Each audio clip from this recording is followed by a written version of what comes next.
शुरुआत इस वक्त की बड़ी खबर से करते हैं। केंद्रीय कर्मचारियों और पेंशन धारकों को दिवाली के मौके पर बड़ा तोहफा सरकार की तरफ से दिया गया है। केंद्र ने कर्मचारियों का महंगाई भत्ता बढ़ाने की मंजूरी दी है। केंद्र ने महंगाई भत्ता 4% बढ़ाने को मंजूरी दी है। पेंशन धारकों का भी भत्ता बढ़ाने को मंजूरी मिल गई है। रबी की 6 फसलों पर 7% एमएसपी बढ़ाने की मंजूरी, यह सूत्रों के हवाले से खबर आ रही है। वहीं गेहूं पर 150 रुपए प्रति क्विंटल एमएसपी बढ़ाई गई है। सरसों की एमएसपी को 400 रुपए तक बढ़ाया गया है। तो कह सकते हैं एक तरफ किसानों के लिए बड़ा तोहफा दिया है सरकार ने, दूसरी तरफ केंद्रीय कर्मचारियों और पेंशन धारकों को भी सरकार ने दिवाली के मौके पर एक बड़ा तोहफा दिया है। सरसों के एमएसपी अब 400 रुपए बढ़ाई गई, यानी किसानों के लिहाज से ये फैसला अगर सामने आता है तो बहुत ही फायदेमंद होगा। वहीं गेहूं की बात करें तो 150 रुपए प्रति क्विंटल एमएसपी बढ़ाई गई है। चलिए इस खबर पे और ज्यादा जानकारी के लिए सीधा रुक करते हैं मेरे सहयोगी कुमार गौरव का। कुमार, जरा बताएं क्या खबर सामने आ रही है, क्योंकि एक तरफ कर्मचारी हैं, दूसरी तरफ किसान, दोनों के लिए राहत भरी खबर है। देखिए, बिल्कुल ये त्योहार का सीजन है और इस सीजन में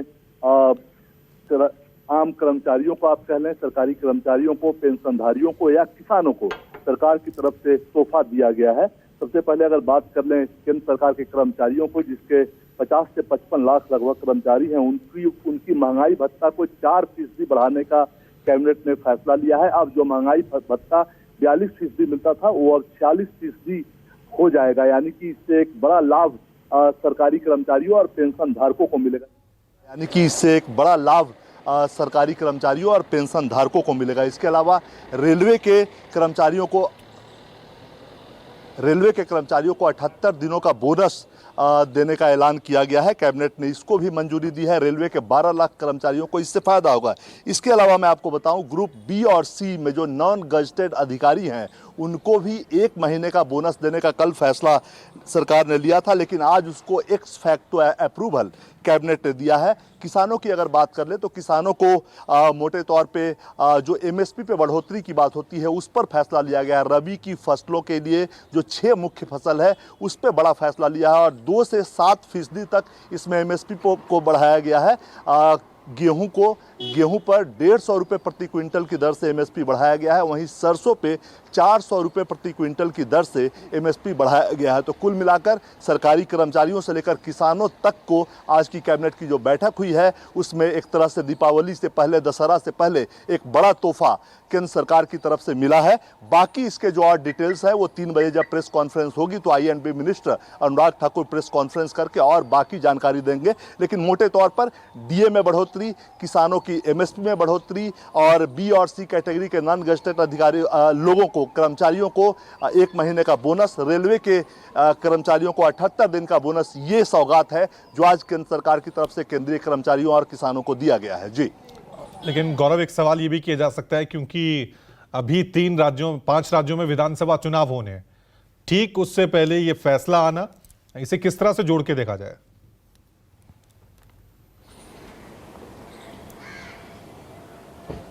देखिए, जाहिर तौर पे सवाल उठते हैं, चूंकि भारतवर्ष एक ऐसा देश है जहां हर साल कहीं ना कहीं चुनाव होते रहता है और लिहाजा कोई भी जो फैसला होता है उस पर सवाल उठते हैं। हालांकि जिन 5 राज्यों में चुनाव है वहां आचार संहिता लागू है और राज्य सरकारें फैसला नहीं ले सकती लोगों को मदद करने का, लेकिन केंद्र सरकार के पास अधिकार होता है, वो फैसला ले सकती है। और डीए का जहां तक सवाल है, डीए साल में 2 बार बढ़ोतरी की जाती है और ये एक रेगुलर प्रैक्टिस है कि दशहरा 10वीं से पहले केंद्र सरकार इस पर फैसला लेती है। हर साल की ये परंपरा है और इसी के तहत चूंकि 6 महीने में ये रिवाइज किया जाता है तो इसलिए अभी इसको रिवाइज किया गया है और 4% महंगाई दर जो है, महंगाई भत्ता जो है वो बढ़ाया गया है। जहां तक किसानों की बात करेंगे तो रबी की फसल का वक्त है और जाहिर तौर पे जब ये वक्त आता है उससे कुछ पहले ही कटाई जब शुरू होती है उससे कुछ दिन पहले ही सरकार ये एमएसपी तय कर देती है। इसलिए ये सब नियम कानून के तहत है और जाहिर सी बात है ये एक परंपरा है जो हर साल होता है।